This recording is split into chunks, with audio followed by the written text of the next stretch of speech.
it feels kind of silly to say my name is Mirka because I feel like most of you know you, but maybe, most of you know me, but sometimes we have newcomers. So I have to do the same drill every time and say, my name is Mirka, I'd like to welcome you.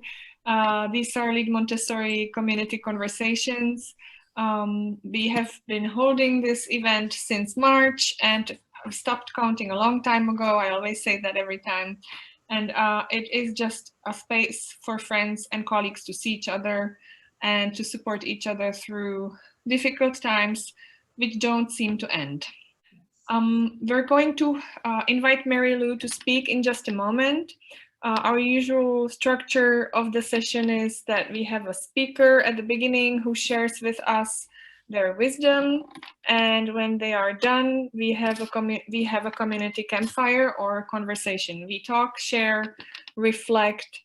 Whoever feels called, they can speak. Whoever feels shy to speak up, they can put their reflections or questions in chat, and we read it out loud. So just remember, this is a safe space for the conversation. We turn off the recording and the Facebook streaming, and whatever is said here stays here in this family of people who get together to support each other in these complicated times. I think that's all from the most important things. And the topic today is support your communities through pandemic with courage, resiliency, and joy. And I want to thank you, Mary Lou, for picking this up so quickly. Mary Lou reacted basically like within 10 minutes after I sent her an email. She said yes, she'd be happy to. So we're very thankful for that. And I will ask Kathy, who knows Mary Lou very well, to please introduce our speakers. Thank you, Kathy. Thank you so much. It's almost overwhelming to introduce Mary Lou Cobb because she is such an incredible Montessorian, trained at the Washington Montessori Institute in Washington, D.C. with Margaret Stevenson, the great Margaret Stevenson, and went on to do some incredible work and experiences there. When she moved to Connecticut in her early years, she founded the most incredibly beautiful Montessori school. It's called the Cobb School Montessori. And I've had such a wonderful time going to visit it in Simsbury, Connecticut.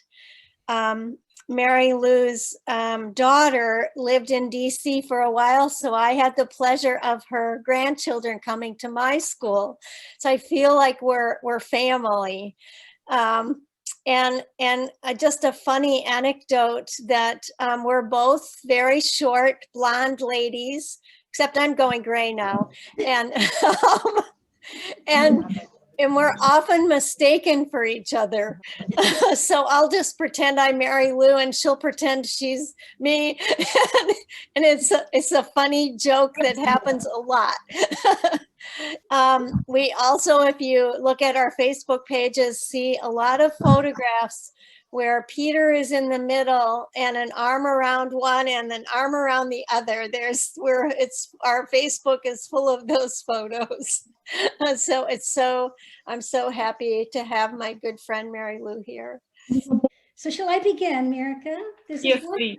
Yes, please. Thank you, Kathy. Thank you, Peter. And Mary Lou, go ahead. Thank you. Thank you, Mirka. Thank you, Sveta and Kathy and Peter, and to the whole Montessori team that puts these lead meetings together. As we've said, my topic is how to support your community with courage, resilience, and joy. But I want to tell you how I came up with that. When Mirka called me last week, not very long ago, I said, I'd love to talk because I also sit in on Kathy Minardi's whole school leadership modules, one of them, the Fire Puppies. And at the start of one of the meetings about 2 weeks ago, I want to say, one of the participants who was ahead of school, Kathy always begins, as you might know, with, how are you doing? Let's check in. And one of the participants answered by saying, not very well.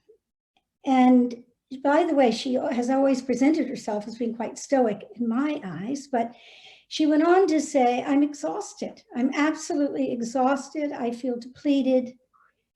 It feels, and she struggled for the words, but she ended up saying, which I thought was so powerful, is it feels like it's June, like the end of a school year. And yet it's just the start of a school year. Some of you feel the same way, right? And the other people in that module nodded their heads. And I thought, wow, we are on a journey together, and it's going to be quite a long journey. And we need to really find our courage and our resilience at a time like this. So I came up with this topic. But the question is really, how do we do this through a pandemic when everyone is feeling emotionally and physically depleted and afraid of the unknown? How do we go forward with courage and resilience and joy of all things? How do leaders meet the challenges of leading communities during this very difficult time? So I have 3 questions I will answer today. 1, how to support your communities during this difficult time when we have to physically distance from each other, yet long to follow our own human needs to belong, to connect. How can school leaders tap into their own reserves when they're even feeling unsure of the unknown and afraid? And in need for themselves. And I was glad that last week you had 2 speakers, Edar and and who was the other? Shifra, talked a little bit about vulnerability. How do we, when we're in that place of uncertainty and fear, manage to support our own communities, our faculty, our parents, and most importantly, our children, so that they too can move forward with courage and resilience? And lastly, I will seek to answer, how can we continue to find joy during this difficult time? To answer these 3 questions, I will share with you 3 important lessons that I learned over 45 years as head of school, leading through challenging times, 32 years of which, by the way, I was in a primary classroom teaching, because I'm sort of crazy doing both. But at any rate, the children always fed my soul. So I stayed in the classroom for as long as I could, until the administrative work was just too great. And then I would begin, it was interesting. I found that I called it lessons of humility. I'd have a great year and everything just seemed to be going just fine. And then the next year, everything just went like that. And I thought, oh, I was getting too comfortable in my own shoes. But what I didn't anticipate as a head of school is how very, very hard it can sometimes be. But before I answer the 3 questions that I've put out to you today, I want to first establish that leading through challenging times and uncertainty requires planning. Prepare, prevent, react, and respond. I'm going to say that again. Prepare, prevent, react, and respond. In other words, you need to create a preparedness plan, and you need to put together an emergency management team that will help you, the head of school, during challenging times. The team can be comprised of other school administrators and head teachers, perhaps division heads, and they will support you in making those rapid fire decisions that you sometimes have to come up with that are around best practices in emergencies, whether they were health related like today, or weather related like we've seen all over the United States as of late. You need to identify a director of communications and perhaps a team of directors who will help you to convey to your school community your preparedness plan, and most importantly, your competence. Your families need to know you can handle this. You might not sometimes think you can, but that's why you need a team. And then you need to keep your board, your faculty, your parents informed of the latest facts as they come through. And one of your major jobs will be to provide reassurance. Reassurance to your parents that you are doing everything in your power to do what's best for their children. Remember The children are at the heart and soul of your schools, and every decision you make needs to be on behalf of the children. So communicate that. Communicate your mission. Don't forget your mission, your purpose, your values, all of which should center around the needs of the children whom you are privileged to serve. Now, schools are complex systems, and they're all about relationships, and learning how to communicate in such a way with clarity and empathy is extremely important if you are going to build a quality of connection that is based on trust. And so I would say that, basically we need to have mutual respect, and we should be seeking harmony, right? But we have to build that trust in our parents. So now on to the first question.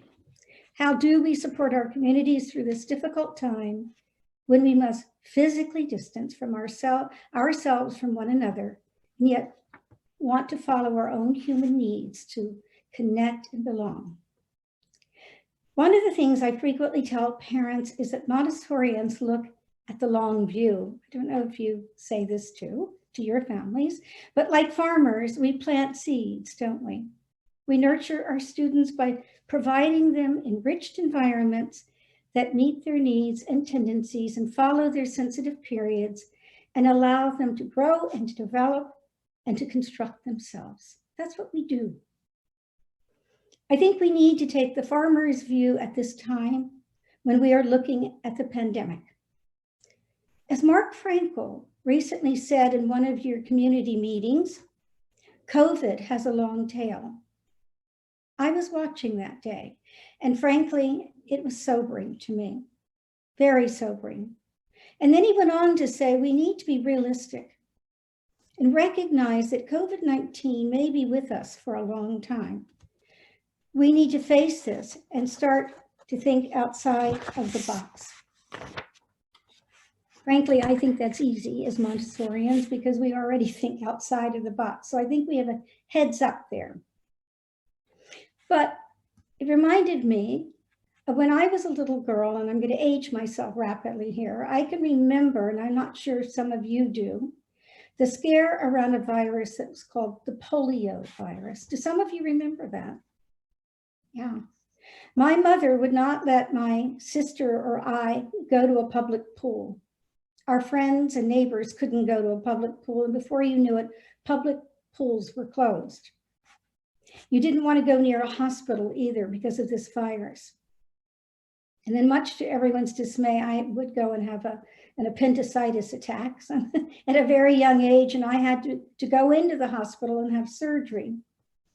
And I can remember vividly, almost more than the pain of having an appendicitis, I remember vividly being rolled down on a stretcher with past a room that had an open door in which there were 10 iron lungs lined up with little heads peeking out of them.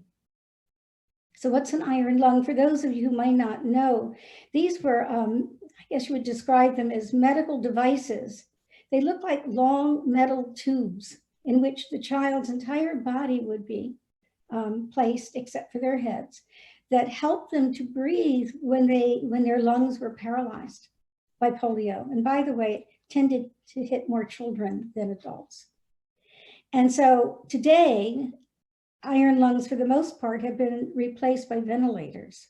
So it was the same kind of idea. It was to help these children breathe. Some children ended up being in iron lungs for years. And I can remember at my school, about 2 years into this polio crisis, I can remember that I had a little boy come back to the school, a classmate, with braces on his legs. He could barely walk, but he did walk, and it was horrifying to me. But then I also remember a child who didn't come back and who had died. And I remember the teacher explaining that he died because of polio. Well, I also remember that our family, hearing our parents talk about a vaccine. Doctors were working on a vaccine. And I remember one vaccine, one trial in which it failed. And then most of all, I remember the wonderful day in which they announced, and some of you will remember this too, I'm sure, that they had found a vaccine to treat the polio virus. And it was invented by a Dr. Jonas Salk. And we all knew his name, right? He was famous right away. And we all lined up as children to get our little vaccinations, which, by the way, came in 2 doses, as I recall. Am I right about that? Does anyone remember? I don't think it was 1. Yes, And anyway, I tell you this story from my childhood because I think it points out why I think we, first of all, have to believe very much in taking the long view with this pandemic. We just don't know how long it's going to last. Now, my teacher was in Washington, D.C., as Kathy said, was the famous Margaret Stevenson. I was blessed to have her. She stressed in my primary training that our goal is to help our students to adapt to their culture, their time, and their place. Well, the pandemic challenges us to do just that. And I have to say that I'm in awe of all of our teachers around the world and how quickly they pivoted to online by necessity. I have the highest admiration for our schools that have opened and pivoted on a dime and done something that they were actually opposed to, but had no other choice, and that was to teach online. Many schools, I know I, for one, spoke extensively about why we don't want our children to be on computers, but we found ourselves in this most unusual position. And they pivoted, right? And I also greatly admired those schools who opened their doors, their classroom doors, and sent their children outside and let Mother Nature teach them all the wonderful things that they could teach. My 50+ years in Montessori have shown me over and over again that we can believe in our children. And I stress that, believe in the children, because they are actually stronger and more resilient than we give them credit for. But we must also remember that they look to us for guidance, right? It is not what we say, we tell our parents, it is what we do, which means I think that we must be willing to let go or work on letting go of our fears, and we must work on our own resilience. Trust me, I know that this is not easy, I really do. And I have moments of feeling quite low. And then I sort of look at myself and say, come on, Mary Lou, you can do this. Because you know why? We really have no other choice. And I do believe that we can do this. And from everything I have seen, you are doing this. And I applaud each and every one of you. So I know it's not easy as it sounds, given that we are physically distanced from each other. But this is where I think we have to turn to our powers of creativity. In Connecticut, which tends to be on the cooler side with the weather spectrum here, our schools are meeting outside, and I'm sure many of you are doing the same. They're having their classroom meetings outside. They're having their faculty meetings outside, or I hope they're having. Many schools are discovering they can go under a tree and distance with each other. The point is they need to connect, right? For as long as they can. It's not ideal to go online, but we may have to go back online. So take advantage of the weather, okay? Look at a great role model we have in front of us. Mirka and her entire lead team, I think, has shown us that when we do have to go online, you can build community. And she has done that. And by the way, an international community. So thank you, Mirka and Sveta and all of you. It's fabulous what you have done. And you've shown us that although this is not ideal, in a very strange way, many of us have come together in a way that we couldn't have otherwise. So we have to look at that and be encouraged by that.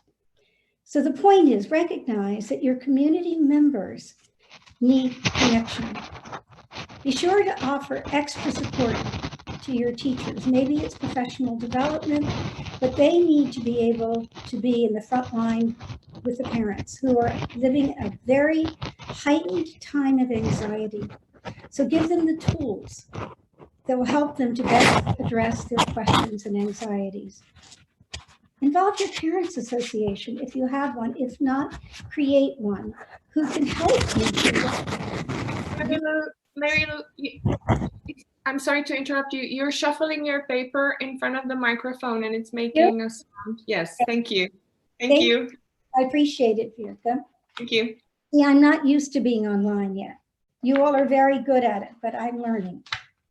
So give the teachers the tools. You know, I'm in touch with a lot of teachers right now, and I know they're tired. And I know that one of the things that's hardest for them is that they don't necessarily know how to answer the concerns of the parents. And some of them particularly will say to me, I'm not a parent myself. And I remind them, by the way, but they've had a wonderful Montessori training. And they have an understanding of the development of children that maybe their own parents don't have. So they have a lot of tools and they need to be reminded of that. And as I was saying, get your parents' association involved, particularly with your new families. You want to, you know, I'm thinking about last week's talk. Again, you're building a culture and it's around sort of the routines of your schools. It's around the events that you have, and you don't want to just give those events up, right? You want to continue on for as long as you can. And again, I urge you to do it outside. So before canceling any signature events, what I call, you know, things that are very pertinent to your school, try to find a way to go forward with them because it offers the continuity and the routine that I think we as humans need. In other words, we want things to be as normal as possible. And we're really fast, you know, we're coming up upon the holidays, right? It's just like with birthdays. These are important to children and to families, but with holidays in our country, Thanksgiving is coming, Christmas, you know, we can think of so many wonderful holidays around the world that our schools celebrated.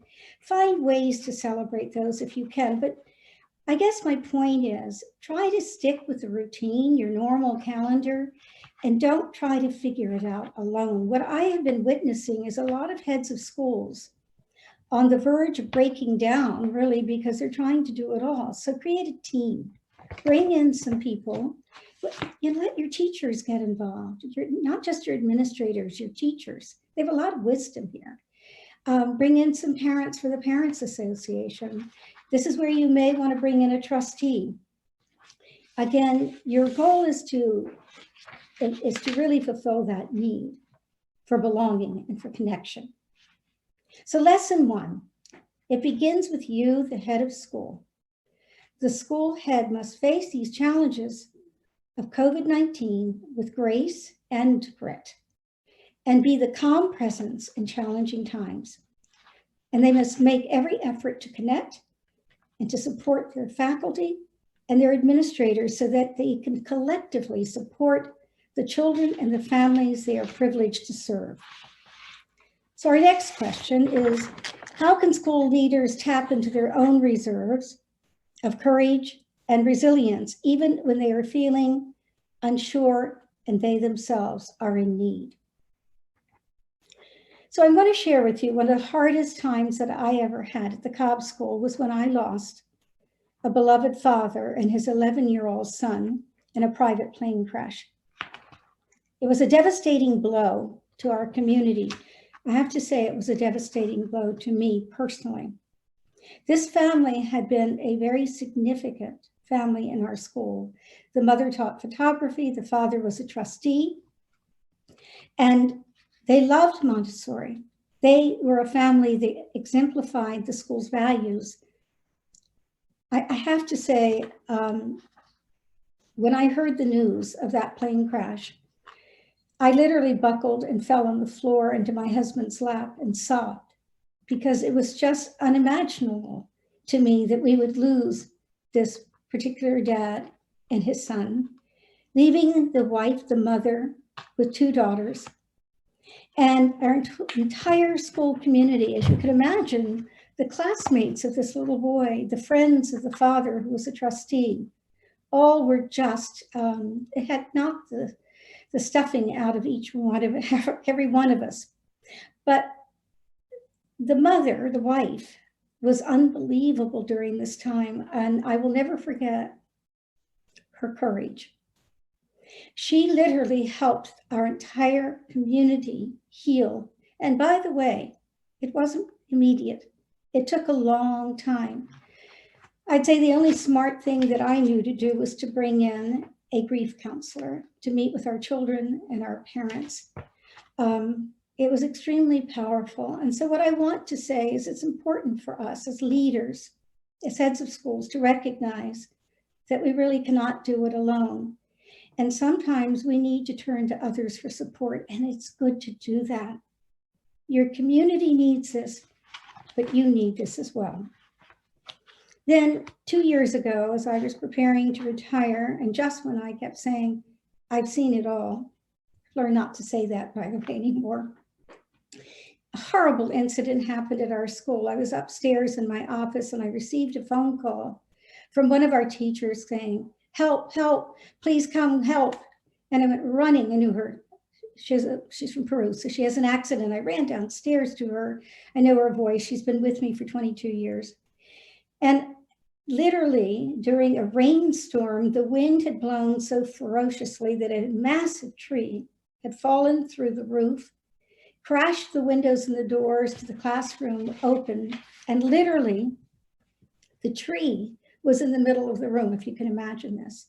And fortunately, the morning children had gone home, the little ones, but in that room were extended day children. There was the lead teacher, her assistant, and a practice teacher from a Montessori training center. And I have to tell you, my heart literally stopped as these children were crying and the teachers were in shock. But I immediately activated my emergency management team, and together we helped each of them come out of the classroom, go to a safe spot. I evacuated all of the classes on that floor as quickly as possible, not knowing if any other trees would come barreling in. It was, again, the unimaginable. And then very quickly, we had to contact their parents. We had to let them know because, by the way, anyone driving past her street would see that the roof had caved in. And we had to create a communications plan, not only to notify the parents of the children to come and get them and reassure them that they were safe. And by the grace of God, they were safe, but also to notify the other parents of the school community and then the community at large. And my point being, this was a crisis. But once again, I learned a lesson. You can't do this alone, and you shouldn't do it alone. You need a team. And that's what I want to impart to you, is the importance of that. Then just 3 weeks after that incident, I couldn't believe it. I was out front one day at arrival, greeting the children, something that I always did. And at the end, it was towards the end of an arrival. And as you know, not everyone always gets at school in time. And when all of a sudden, one of my toddler teachers, so most of the children were there, but one of my toddler teachers came rushing out, carrying 2 little toddlers and saying in tears, the children are listless, they're falling asleep on the floor. I went, what? She said, there must be a gas leak. There's a gas leak. And then I could see fire trucks going to a school across the street. And I went, oh my God, I can't believe this. I was shaken to the core. Immediately, I always had my cell phone on in the event of an emergency. I called 911, activated my emergency management team. And at this point, had to really evacuate not 1 or 2, 3 classes, but all the classes in the school. Because I didn't know who was being affected in any of the classes and all of the classes. So the few parents who arrived late, as parents can do, drove up to our school to see, gosh, it was 4 fire engines, 3 ambulances, and 3 police cars out front. And the ambulance people came in and immediately went into triage, treating the teachers and the toddlers and the other children who were not feeling well and dizzy and so on. And it was a gas leak. And it was horrifying, as you can imagine. And of course, as a head of school, I had to make the calls and keep it together, which I did. And within an hour, I was able to evacuate the entire school, send everybody back home. And the communications team and I quickly met, and I said, you need to go home. They were in shock. And I said, we'll take it from here. We need to follow up once the gas, I'll stay in touch once this is repaired. And they were working on repairing the gas leak. We'll be all right. And we can communicate to the parents that we're all safe. And I remained calm. But on the way home, I just needed to go and have a cup of tea. So I stopped at a local restaurant and went in, and by that time, it seemed that in our small community, word had gotten out about the gas leak. And I sat down at the table by myself and ordered a cup of tea. And the waitress said, are you the head of that school where there was a gas leak? And I said, I was. And she said, are you okay? Well, I burst into tears. And the reason I burst into tears is no one had ever asked me, was I okay? Do you know what I mean?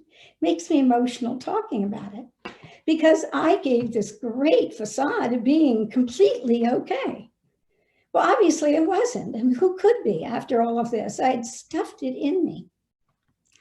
And then she brought me my tea and a glass of water. And then she said, there's no bill for this. Well, I cried again, and I cried all the way home. So I tell you this because I'm grateful to Eder, and last week he talked about vulnerability. And I think there are times when we as leaders need to admit that we hurt and we are vulnerable, and it's okay. It's okay to ask for support, something that I didn't want to do. And I'm sure Kathy would say, why not? I'm not sure why not, but I think we think of ourselves as leaders that we have to bear it all. And my message is, we really need to recognize when we need support. We also need to recognize that in times like those and at times like this, self-care is critical. And I know Sue Pritzker spoke about self-care in one of your meetings. It meant a lot to me because I obviously have a problem with attending to my own self-care, but from my experience, school leaders want to or feel that they need to take it on. You know why? We tend to be strong people. But it's important to take time out for yourselves, okay? Schedule times for you. Take time out on your calendar for you, or you'll burn out and then you won't do anyone any good. Schedule times in which you can nurture your heart, your bodies, and your soul. And perhaps it's through prayer, meditation, yoga, mindfulness, walking maybe, running, like Mirka. I think you're running now, I see. Reading, journaling, sleeping. Something that I have found in my most troubling times, challenging times as head of school, I didn't sleep well. Look carefully at yourself, take stock of what you need, and then with the support of maybe your assistant or a colleague or a friend, stick to a schedule in which you say, oh, I'm busy for the next half hour. Schedule that time. I have learned of something called virtual relaxation rooms. I don't know if you've heard of this, virtual relaxation rooms where people can log on.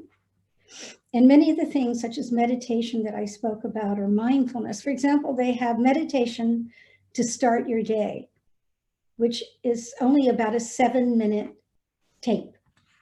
Or meditation for anxiety, which is about 14 minutes. Calm, I think many of you have heard about Calm. And there's one called Calm for the Overactive Mind. Reduce anxiety and worry meditation. I love that. By the way, I got Calm through a friend. This is where we're so important to each other, right? I found that link from somebody at a Montessori conference. And she told me about it. And every night, and I forget which conference we were all at, but I found myself putting Calm on, but because I'm so technologically weak, I'll call it that, challenged, I didn't know how to turn the Calm off. So all night long, I was listening to music and that sort of thing and thinking, I don't know how to do this anymore. But anyhow, it didn't quite calm me, but I think others will find it helpful. But I want you to know there are also phone apps for children, and I think we always need to be mindful of our children. Mirka has 4 different ages. I think it's important to know that they have guided meditations, Kuru mindfulness, relaxation melodies, just to name a few. So get someone to help you with this if you're like me, okay? Schedule time out for yourself, even if it's only for 8 minutes, okay? And you'll find just that breathing or that time just to get recentered is going to be very important, because you know why? You'll burn out at times like this if you're not careful, or worse, you will get sick. I guess what I'd say is it's not selfish to take care of yourself. By the way, some of the tapes for the children are called, I love this, Chill Daily Mindfulness or Cosmic Kids Yoga. Has anyone heard of these? Or 3 Good Things, a Happiness Journal, which by the way is a journal for 6-year-olds in which they are encouraged to focus on the good things, the positive things that are happening, which I think is so important. So that was something new that I had learned that I wanted to share with you. So what was lesson 2? Lesson 2 is self-care is a priority, especially during challenging times like this. So question 3, how can we continue to seek joy during this difficult time? Well, a number of years ago, I visited a friend and a former parent at the Cobb School who is a psychologist to talk about the multitude of issues that I was dealing with at that time. And I sat down and had a cup of tea with her, and she said, "What is worrying you?" And I said, "Well, the attack on Twin Towers, actually, with the loss of thousands of people, the Great Recession, the loss of income for people, and its effect on our enrollment and admissions. And then at that time in particular, the shootings of children and teachers at the Sandy Hook Elementary School, which was a school less than an hour from mine." Well, we talked, or let's put it this way, I talked, she listened, and she, affirmed that absolutely there was every reason to feel sad, right? These were hard times. And it was a wonderful conversation. As I said, she was such a good listener and so affirming. But as I turned to leave, I decided I wanted to go and use the bathroom. And when I went into as I left the bathroom, there was a little sign that she'd made. Clearly she'd made it, but she'd framed it. And it said, "Your joy," I quote, "your joy is your greatest source of power." Well, as I drove home, I kept thinking about that little sign, and I thought to myself, what did it say? Something about joy. Must have been important. She made it, she framed it, but I couldn't remember what it said. And I pondered this for about a week, and then I called her and said, "Paula, there was a little sign in your bathroom, but I can't remember. It was something about joy." And I still wrapped up Sandy Hook and all of the things that we were going through. And I said, "I don't know why I'm blocked. I can't remember that thing about joy." And she said, "Yes, Mary Lou. It says, your joy is your greatest source of power." So I find myself thinking about this throughout the pandemic. And I have been reminded of the importance that it has brought to me, and the importance of supporting one another, the importance of nurturing our bodies, our minds, and our souls so that we can be strong and courageous, the importance of perhaps keeping a gratitude journal in which we can begin to do what we say to our children, look at the positives. Let us come to see that this pandemic has actually done some good things. We don't like it, but haven't we learned the importance of really partnering with parents in a way that we always talked about, but really hadn't been doing. I used to say to my own faculty at times, the parents aren't our enemy. They're our partners. Let us open our eyes and our hearts with appreciation to all the teachers for everything that they are doing, for their willingness to pivot, to do online, outdoors, or a combination of both. Let us acknowledge with gratitude the opportunities we have to get out now with our families and take a walk. I have to admit, I wasn't walking. I wasn't going anyplace. I was at my desk from 7 to 7. Let us go outside and take a few lessons from the animals, the birds. Focus on them, sit and feel the breeze. And let us see that we have the power within us to take every ordinary activity and turn it to an extraordinary. And I think about during the pandemic, there I was thinking, what can I do? We're confined to being indoors. And I began to put flowers on our table and do something that I would do in our classrooms, which I love to do, use cloth napkins again, linen napkins. It's the little things, the everyday things. It's getting dressed up even though you could be in sweatpants all day and saying, I don't have to do that anymore, right? And you know what? We saw this through Ma, right? Montessori leaders can support each other. That's what you're doing, America.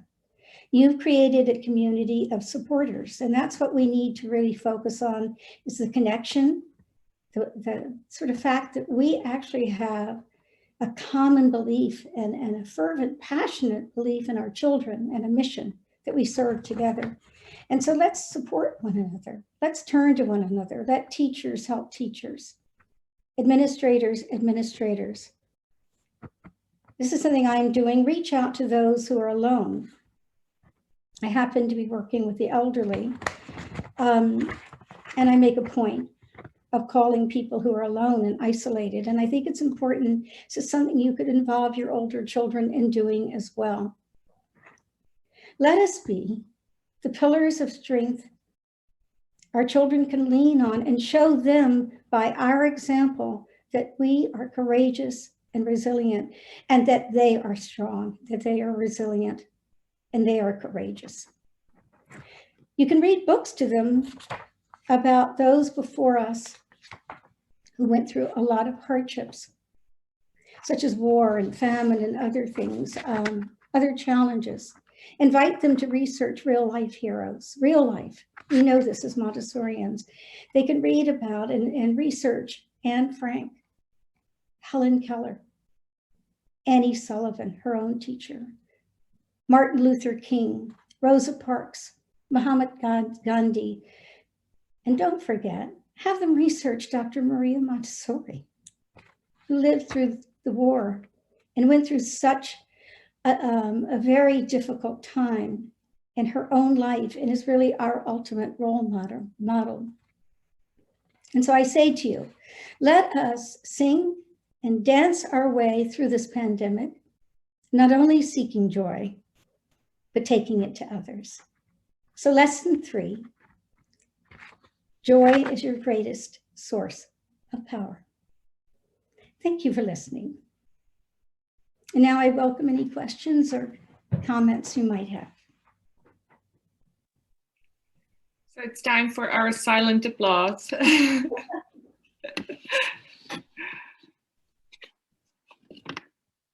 Thank you, Mary Lou.